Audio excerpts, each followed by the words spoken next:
Babaeng inabutan ng panganganak sa kalsada sa Cotabato City na rescue ng Cotabato City PNP. Ang magandang balita ay hatid ni Patrolwoman Angela Bandarlipe. Na-rescue ng Cotabato City PNP ang isang ginang na naabutan ng panganak sa daan sa Rosary Heights 5, Cotabato City, madaling araw ng Linggo, ika-19 ng Oktubre, taong kasalukuyan.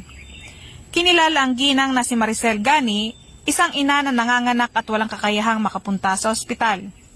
Sa kabila ng kanilang pagbabantay para sa seguridad ng Marathon 2025 sa naturang lugar, bandang alas 3:15 ng umaga, hindi nagdalawang isip ang mga alagad ng batas na tumugon sa tawag ng saklolo mula sa naturang ginang. Agad nilang isinakay at inihatid sa paggamutan ang ginang upang matiyak ang kaligtasan ng mag-ina. Dahil sa mabilis at taus-pusong aksyon ng Cotabato City Police Office Team, ligtas na naipanganak ang sanggol at naisalba ang buhay ng mag-ina.